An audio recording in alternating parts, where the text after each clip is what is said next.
I was Ethan's secret lover for 3 years. In my last life, pregnant and full of joy, I naively believed I would be rewarded with his proposal. But what arrived instead was the news that his first love, Vivian, had returned to the country, and a notice that I was being committed to a psychiatric hospital.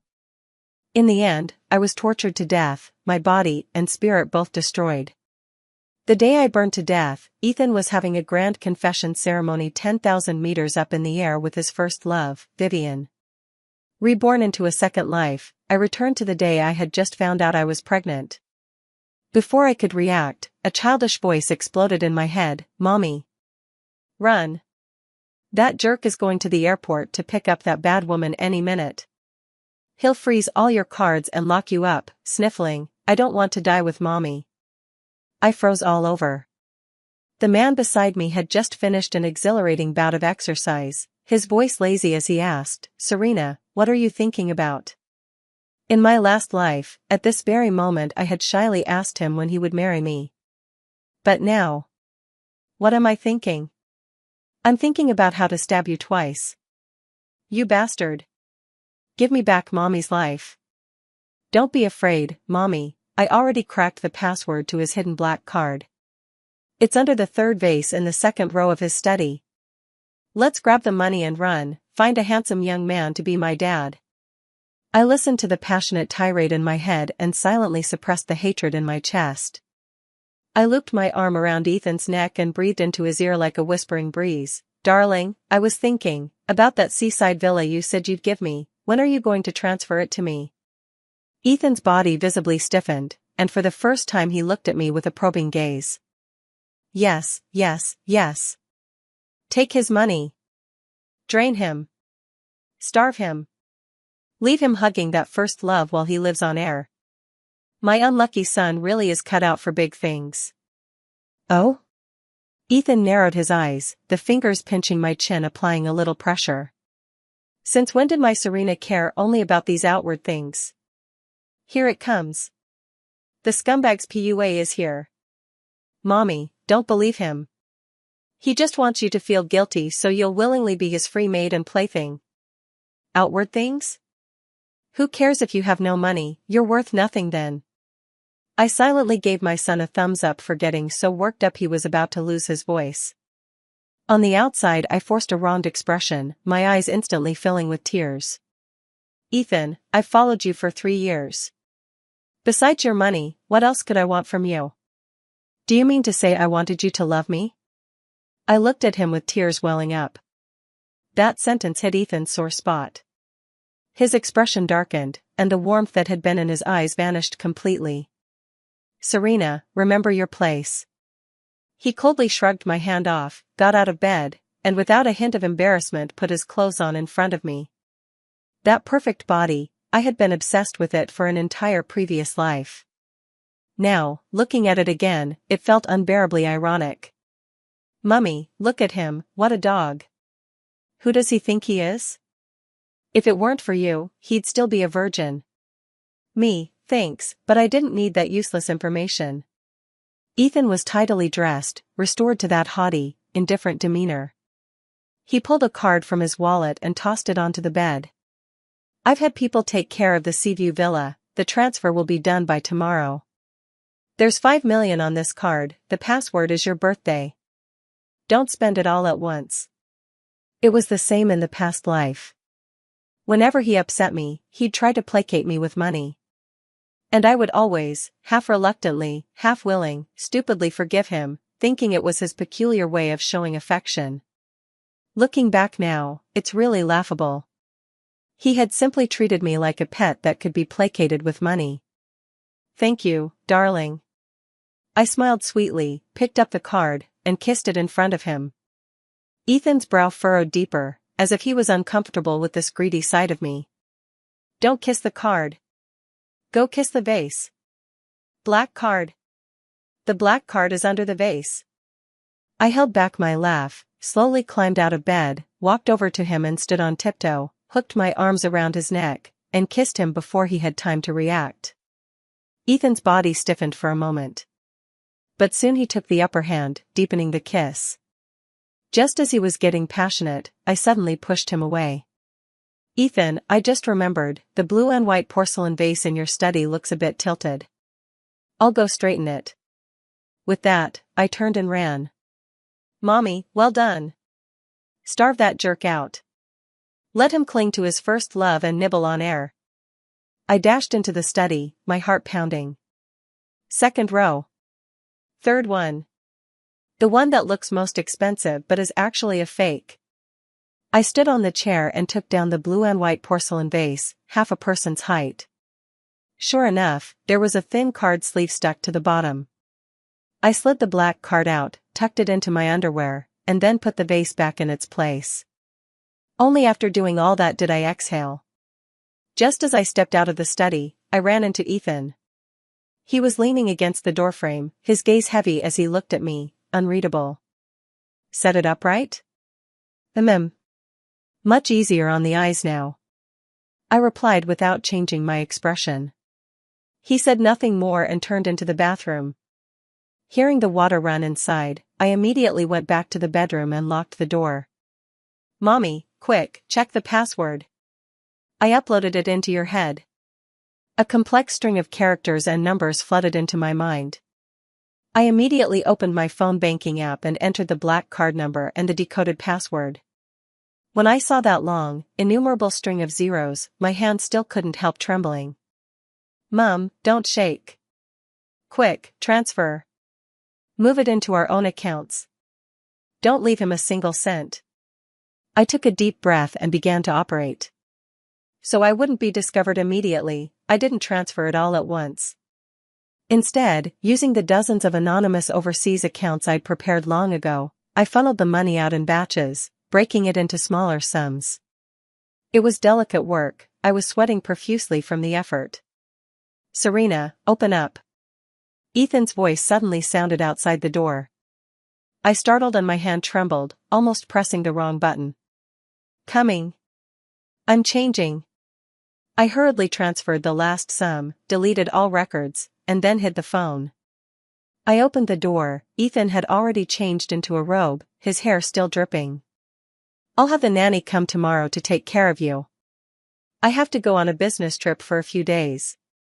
My heart lurched. A business trip? In my past life he used the same excuse to pick Vivian up at the airport. Lying dog of a man. He's going away for several days. Perfect timing for us to run. All right, then be careful. I nodded obediently, already plotting my escape. Ethan seemed pleased with my compliance. He reached out and pulled me into his arms. What kind of present do you want? His voice was hoarsely laced with desire, his hands wandering restlessly over me. I clenched back my nausea and smiled. I want the stars in the sky, will you pick them for me? Ethan froze, his expression complex as he looked at me. Serena, you're different today. My heart dropped. Mama, don't be afraid. Go for him. Anyway, we're about to run away. I mustered my courage and, copying what he had just done, pinched his chin. What? Don't like it? Or do you prefer that Serena who obeys you, who never says no to you? Ethan, I get bored of things too. Ethan was so stunned by my words that he couldn't speak for a long time. In the end, he climbed off me with a sullen face and, without a word, lay down on the other side of the bed. There was no talk all night. When I woke the next morning, he was already gone. A note lay on the bedside table in his handwriting, "Be good at home, wait for me to come back." I snorted and tore the note to pieces. Mama. He's boarded the plane. He'll arrive in 4 hours. Let's run. I sprang out of bed at once. The housekeeper for the villa had already arrived and was preparing breakfast in the kitchen. She was the person Ethan had specifically hired to take care of me after we got together. In my last life, they sent me to a psychiatric hospital. She was the only person who came to see me. She quietly told me that Ethan publicly claimed I had lost my mind, while Vivian, in the role of mistress, had moved into the villa. Auntie, isn't your daughter about to take the college entrance exam? I'll give you a few days off so you can go home and spend time with her. I made up an excuse and slipped her a bank card with 100,000 yuan on it. The aunt couldn't refuse and had to thank me profusely before leaving. The vast villa was left with only me inside. I drew all the curtains and began to pack like mad. Jewelry, designer bags, anything valuable, I took every single thing. Mama. That bad woman messaged you. I took out my phone and sure enough saw a message from Vivian. Serena, long time no see. Ethan is with me right now. He says he misses me very much. Attached was a photo. In it, Ethan sat in a first-class seat with his eyes closed, and Vivian's head was nestled affectionately on his shoulder. The same provocation as in the previous life. Back then, the instant I saw the photo I went insane. I called Ethan frantically and confronted him. But he replied impatiently, Serena, can you stop making a fuss? Then she hung up and cancelled all my cards. I was completely shut down, turned into a canary in a cage. This time, I looked at that glaring photo and only smiled faintly. Then I leisurely typed back, oh, tell him then, do you want that pair of underwear he left on the bed or not? If you don't want them, I'll throw them away. They're actually kind of cute, there's a hole in the front and crystals on the back, TSK, very flashy. After sending it, I immediately blocked and deleted Vivian. Ha ha ha ha. Mommy is awesome. That White Lotus is going to be so mad. I packed up in high spirits. An hour later, several movers arrived and loaded all the dozens of boxes I had packed onto the truck. I stood in the empty villa and took one last look at the prison that had held me for 3 years. Goodbye, Ethan. No, never again. I got into the car I had arranged and headed straight for the airport. But barely had the car left the villa grounds when my phone started ringing like crazy. The name flashing on the screen was Ethan's. Mom, don't answer. He must have found the money's gone. He's coming back.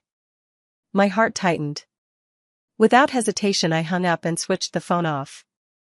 Driver, faster. Go faster. Where do you think you're going, Serena? A cold voice sounded in my ear. My whole body froze as I slowly lifted my head. Outside the car window, Ethan leaned against a black Bentley, watching me with an expressionless face. Behind him stood several bodyguards in black, surrounding our car. The driver went pale with fright and, trembling, killed the engine. This is bad. Mommy. The scumbag came back early. Wasn't he supposed to be on the plane? My mind went blank too. How could this be? How could he be here? The car door was opened from the outside by a bodyguard. Ethan bent down, and that exquisitely handsome face of his filled me with a fear I had never known before. Get out.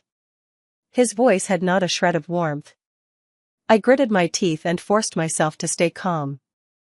Don't panic, Serena, you're not the same person who could be manipulated in your past life. I pushed the car door open, stood in front of him, and even forced a smile.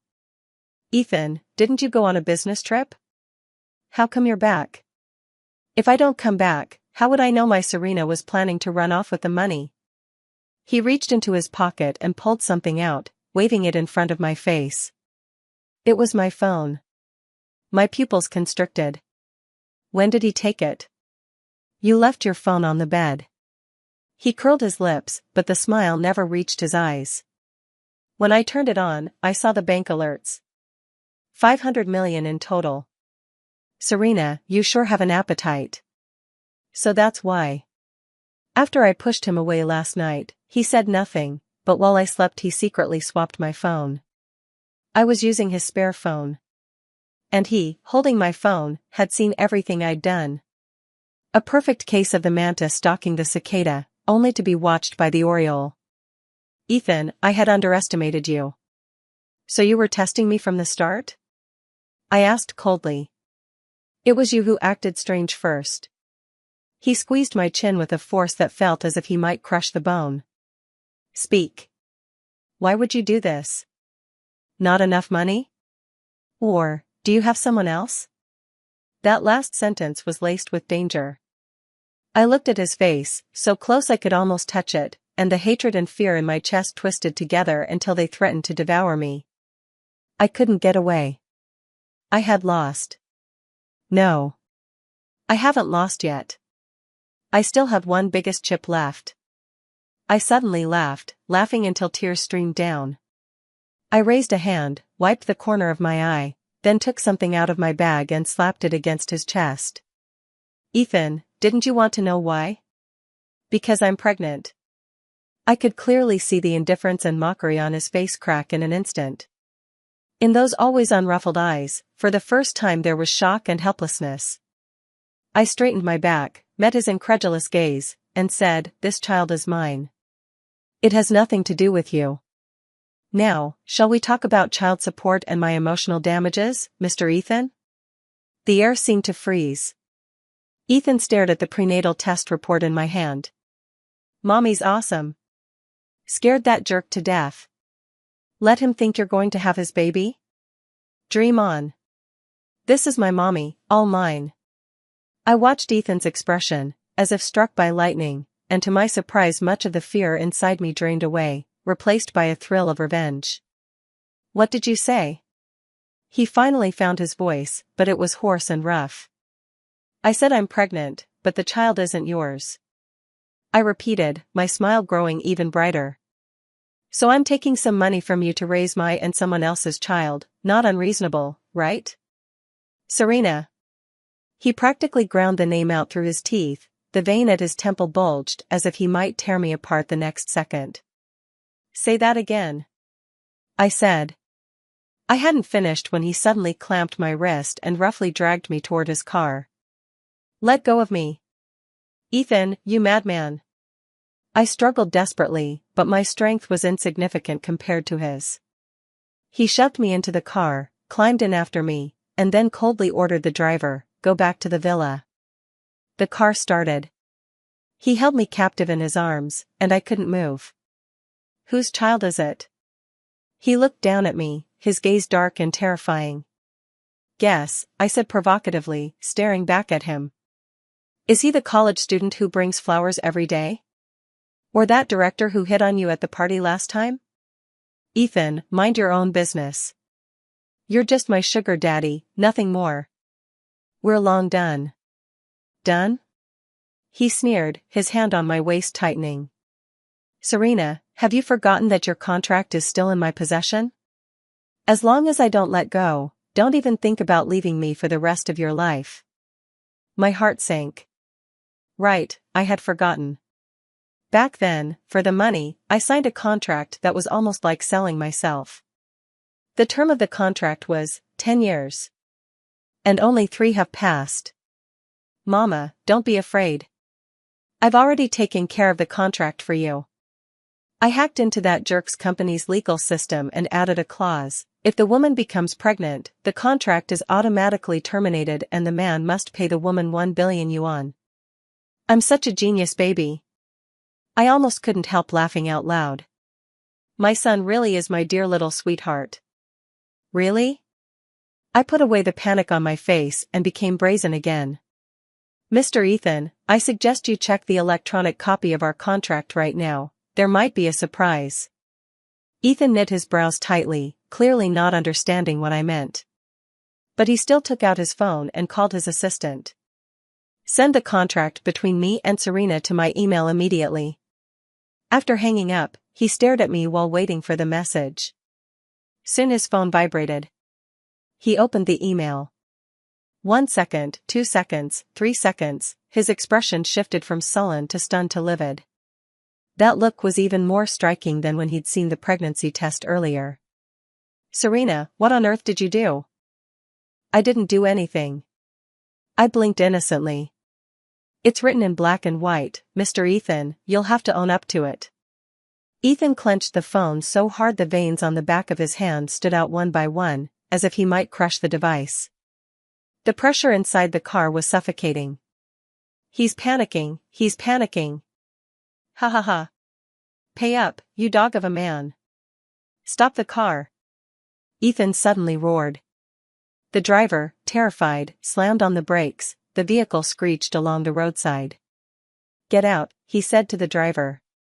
The driver, as if granted a pardon, scrambled and rolled away. Only the two of us remained in the car. Ethan turned his head, his bloodshot eyes fixed on me. "I'll ask you one last time, whose child is it?" There was a tremor in his voice. Seeing him like that, a bold thought suddenly sprang into my mind.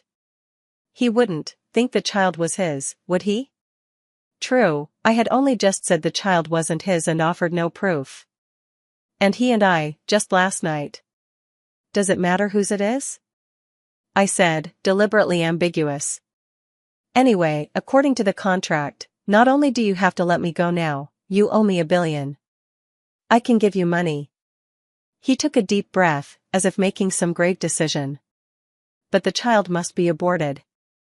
My heart plummeted to the bottom of a ravine in an instant. What? He's going to kill me. I'm going to tear him up. I'm going to tear this scumbag apart. My son's voice in my head was so sharp it felt like it would pierce my eardrums. Overwhelming hatred and fury swept through me in a flash. In the last life, he sent me to a psychiatric hospital and left me to die. In this life, he actually wants to kill my child too. Ethan, how dare you? Slap. I summoned every ounce of strength and slapped him hard across the face.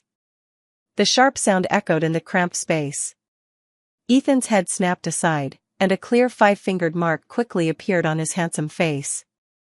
He seemed stunned by the blow and didn't react for a long moment. Ethan, you're a complete and utter beast. I shouted, my eyes red as I pointed at him. Even a tiger won't eat its cub. You tried to kill your own child. What did you say? He spun around suddenly, seizing my wrist, his eyes full of shock. You mean, this is my child? Of course not.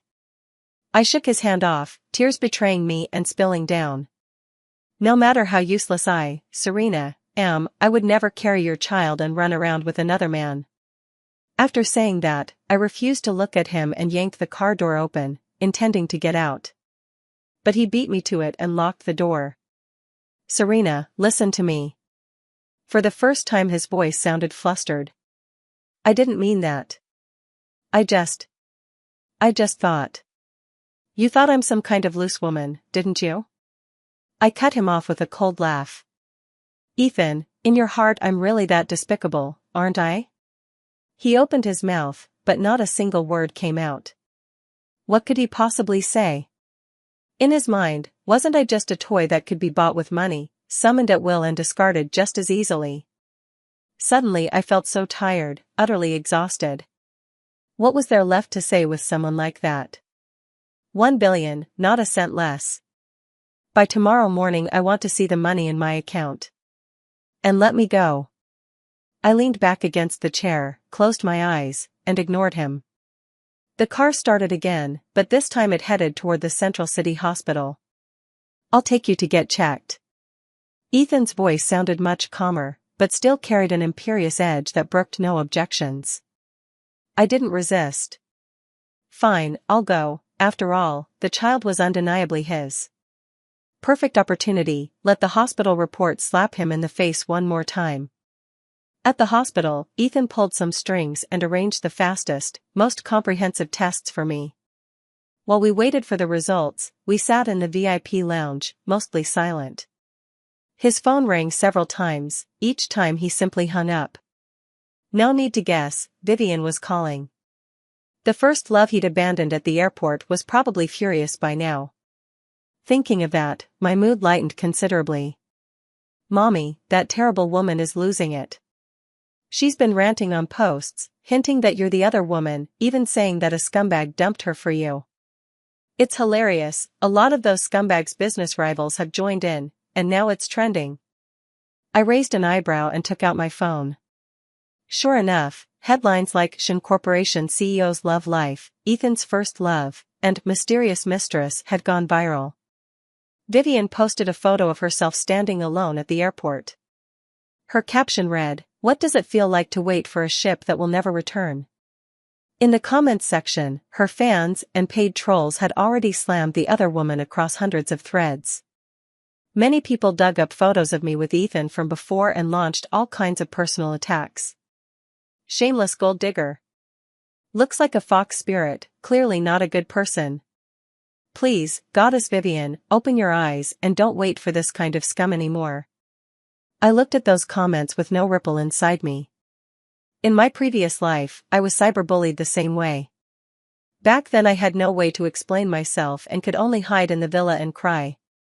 And now, I logged into that seldom-used alt account of mine and edited a post. I didn't attach any photos, only wrote one sentence: pregnant, do not disturb. Preparing to run with the baby, startup capital 1 billion. Thanks to Mr. Ethan for sponsorship. After posting, I turned my phone off. You can imagine the kind of storm that post would stir up. Ethan, weren't you into playing games? Then I'll play a little bigger with you. What are you doing? Ethan asked, having somehow drifted to my side. I angled the phone screen toward him and gave him a sweet smile. Nothing much, just making it official. Ethan glanced at my post and his face went instantly as dark as the bottom of a pot. Serena. Are you out of your mind? I'm not crazy. I put away my smile and looked at him coldly. You forced me, Ethan. Didn't you try to kill my child? I'm going to make the whole world know he exists. I want to see, I continued, which of you would dare move against the Shin family's eldest grandson. Are you the one who dares, or is it your high and mighty father? The Shin family's internal relations were extremely complicated. Ethan was his father's only son and had been groomed as the heir since childhood. Victor, on the other hand, had been longing for a grandson until his eyes nearly turned green. In my last life, I was just too naive, thinking that if I behaved, I could win Ethan's love. I never considered using the child in my womb to fight for anything. But now I'm different. I want money, I want freedom, and I want everyone who ever bullied me to pay. Serena, what exactly do you want? For the first time, fatigue and resignation entered Ethan's voice. I already told you. I looked at him. 1 billion. Let me go. From now on, bridges are bridges and roads are roads, we're done. Impossible. He refused without a second thought. I can give you the money, but you and the child must stay with me. On what grounds? I laughed. Because you're my son's father? Ethan, are you worthy? A man who tried to kill his own child, what right does he have to be his father? His face went ashen in an instant. He opened his mouth, as if to explain something, but in the end he said nothing. At that moment, the doctor walked in with the report.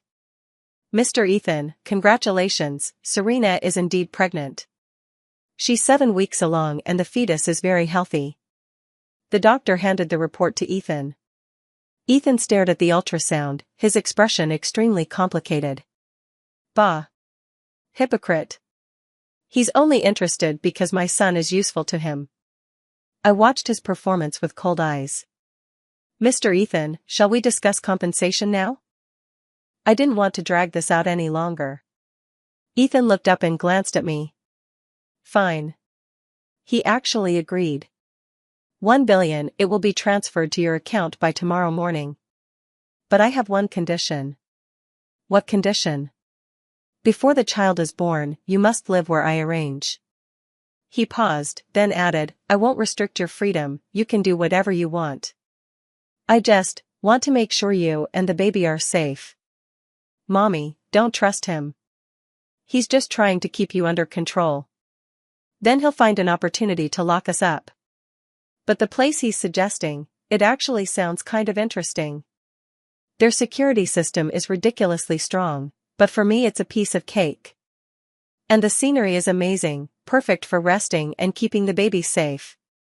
We can pretend to agree with him, wait until we get the money, then hack his system and slip away without anyone noticing. My son's plan sounded pretty good.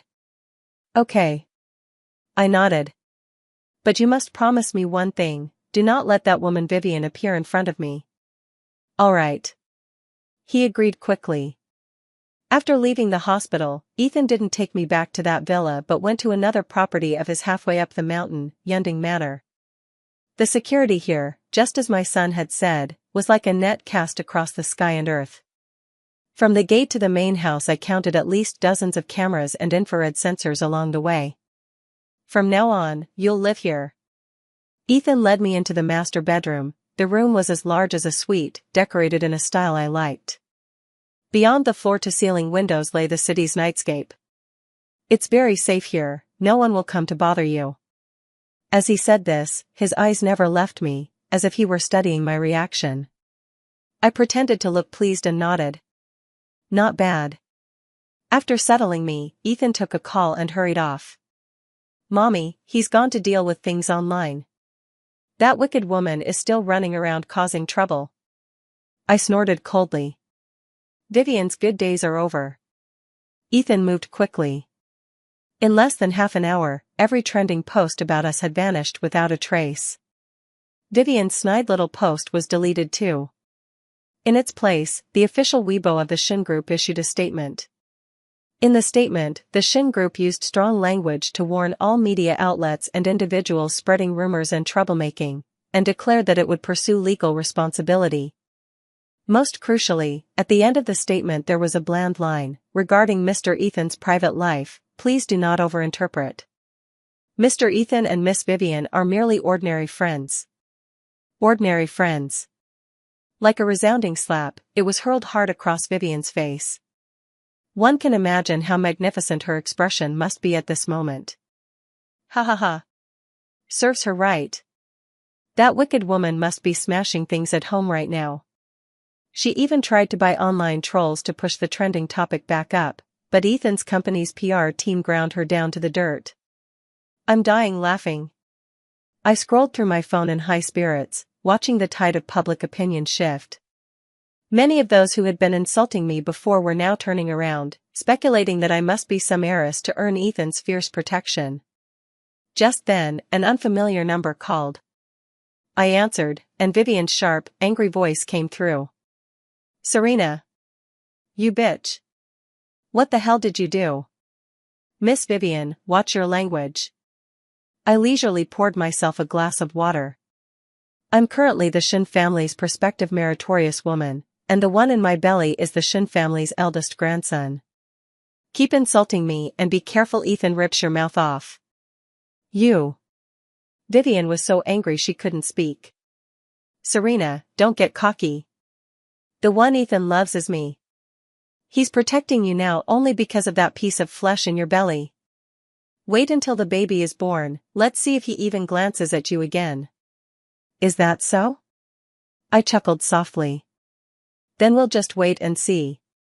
But let me give you a word of warning, Miss Vivian. It's best to leave yourself a way out. Otherwise, falling from the clouds is no pleasant feeling. Having said that, I hung up. Talking any more with an idiot like that would be a waste of time. The next morning my phone pinged with the bank transfer alert. 1 billion, every cent. Mama. The money's in. We can get ready to run. My son was even more excited than I was. Not yet. I soothed him. Running now is too risky. Ethan has certainly planted people here to watch it around the clock. We have to wait for the best moment. Over the next few days, I lived the salted fish life I'd always dreamed of. I slept until I woke naturally, had a top chef prepare nutritious meals for me, and a professional team tended to my daily needs. Ethan came back to see me almost every day, but he never stayed long, and most of the time we sat in silence. He seemed to want to repair what was between us, but didn't know where to begin.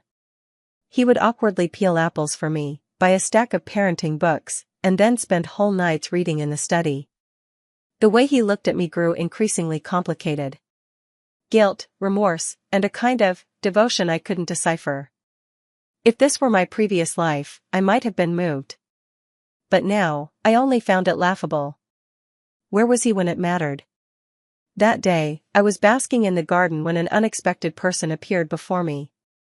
It was Ethan's father, Victor.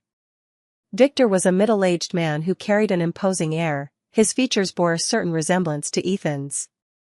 The moment he arrived, the bodyguards and servants around him bowed their heads respectfully. You're Serena? He came up to me, looking down as if from a height, appraising me with eyes full of scrutiny and disdain. Yes. I answered calmly. Name your price. How much will it take for you to terminate the pregnancy and leave my son? He got straight to the point, his tone dripping with the arrogance of someone used to having power. I smiled. Mr. Victor, I think you've got something backwards. It's not me asking for money, your son is begging me to keep the baby. Victor's face darkened. Don't refuse a toast and then drink the penalty cup. The Shin family will never acknowledge a bastard of unknown parentage. Whether he's a bastard or not, aren't you the one who should know? I laid a hand on my belly. Besides, even if you don't acknowledge him, it doesn't matter. Your son has already given me 1 billion in child support, enough to raise the child. What? Victor stared at me in shock. That ungrateful son actually gave you 1 billion? Yes. I nodded. So, Mr. Victor, if your visit today was just to force me into an abortion, I'm afraid you came for nothing. If you have the time, you'd be better off going back and asking your son who really can't live without whom. You. Victor's face went ashen with fury, his finger shaking as he pointed at my hand. Ethan hurried back. Seeing Victor, his expression changed as well. Dad, what are you doing here? If I hadn't come, this family would have been turned upside down by that vixen. Victor shouted at me. Look at what you've done. You gave her 1 billion yuan for the sake of a woman. Ethan ignored his roaring and strode to my side, anxiously checking me. Did he do anything to you? I shook my head. Only when he saw I was all right did he breathe a sigh of relief, then turned to face Victor. Dad, this is my business. Please don't interfere. His tone was harder than I had ever heard. Your business? Victor scoffed. You broke off an engagement with Vivian for an ill-reputed woman like her, caused a citywide scandal, and now you tell me this is your business? Broken off an engagement? I froze. Ethan and Vivian, engaged? I had no idea about that in my last life. Mommy, that scumbag has been hiding plenty from you. He and that wicked woman were in a business alliance marriage, both families had agreed to it ages ago. But he broke off the engagement for you, and the Yi family is furious, they've even pulled several collaborations with the Shin group. I looked at Ethan, my heart a tangle of emotions. For me? No, he was thinking of the child in my womb. Of the heir to the Shin family. My relationship with Vivian is purely business, there has never been any affection, Ethan said coldly. Now that Serena is carrying my child, I must take responsibility. Responsible? How will you be responsible? Marry her? Victor snorted disdainfully. A woman who has nothing but a pretty face, how could she be worthy of entering our Shin household?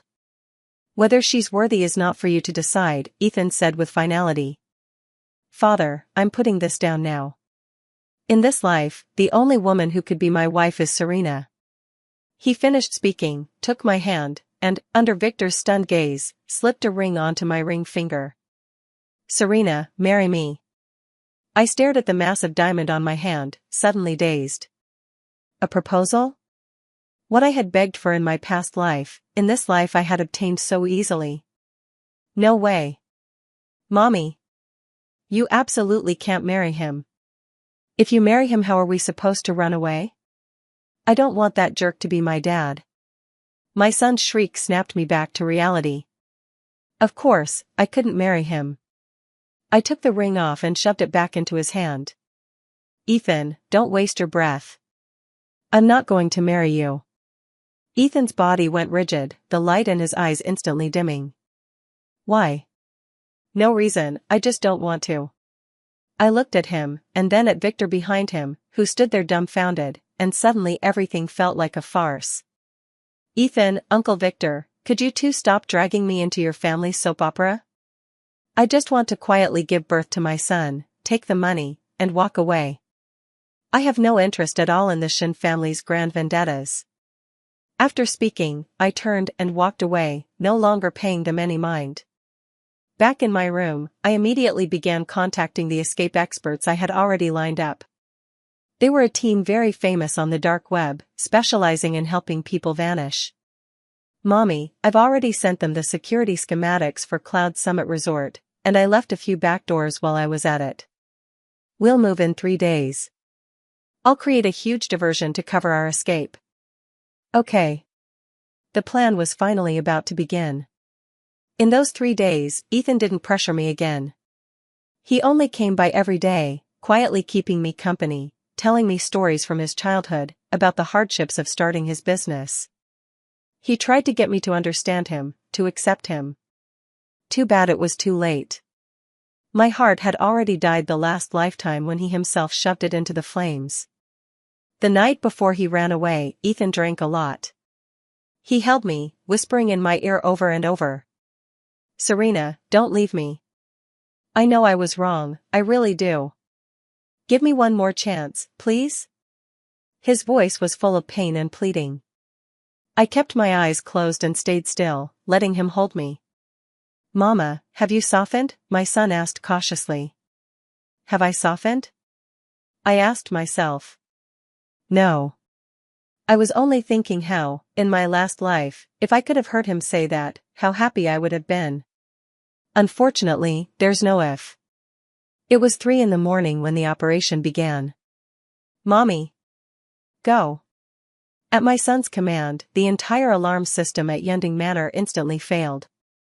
The power grid collapsed too, plunging everything into darkness. Outside, the bodyguards' panicked shouts rang out.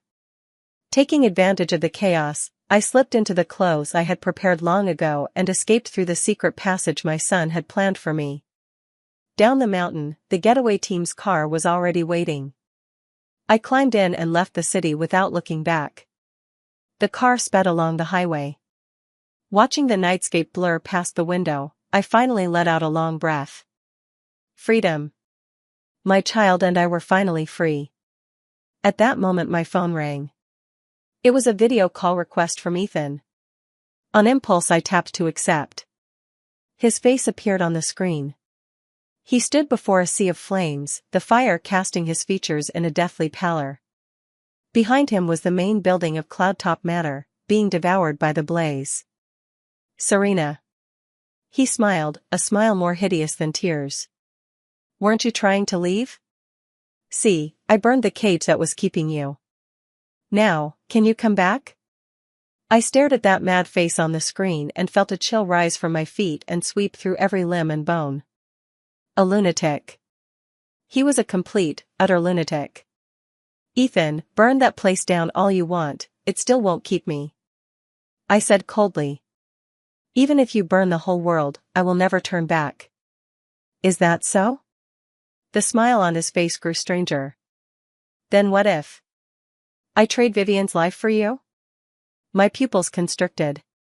What do you mean? He didn't answer me, but switched the camera. In the video, Vivian was tied to a chair, her mouth sealed with tape, her face full of terror. She had someone tamper with the car in your past life, trying to make you and the baby die. Ethan's voice came softly. I only just discovered this. Serena, see, I've avenged you. Now, can you forgive me and come back to my side? I stared at it all in shock, unable to speak for a long time. Vivian was the mastermind behind my death in the previous life? And Ethan, he actually. Mama, don't believe him. He's acting. He's trying to force you back this way. That bomb was fake. I just scanned it. My son's voice made me instantly calm. Yes, how could I have almost been fooled by him again? This man was best at acting and manipulating people's hearts. Ethan. I took a deep breath, forcing my voice to sound steady. Thank you for getting revenge for me. But I'm still not going back. The grudge between you and Vivian is yours to settle. I don't want to be involved in any of it anymore. After saying that, I ended the video call. Then I took out another phone and dialed the police. Hello, is this the police? I need to report something. Someone at Yending Villa is using a fake bomb to kidnap people and setting fires. Having done all that, I removed the SIM cards from both phones, snapped them in half, and threw them out the window. From then on, Serena would vanish completely from this world. 1 year later. Provence, France. A sweet little boy chased butterflies through the lavender fields. Liam, slow down. I called from the bench at the edge of the field. Mummy. Look. I caught one. He ran toward me, waving the small net. I opened my arms and hugged him into my lap. Well done. A warm male voice sounded behind me. Serena, Liam, it's time to go home for dinner. I turned back and saw a handsome man in a white shirt carrying a sketchbook walking toward us. He was the neighbor I had met here, a gentle painter. He was also my son's godfather. Uncle Gabriel. My son happily wriggled out of my arms and leapt into his. The man picked him up, then came to my side and took my hand. How were the paintings today? I asked. I painted you and Liam. He lowered his head and pressed a kiss to my forehead. You two are the most beautiful scenery I've ever seen. I leaned on his shoulder, watching the brilliant sunset in the distance, and smiled from the bottom of my heart. As for Ethan, he was sentenced to 10 years for kidnapping and arson. The Shin Corporation, hit hard by both Victor and the Yi family, never recovered and ultimately went bankrupt. None of that had anything to do with me anymore.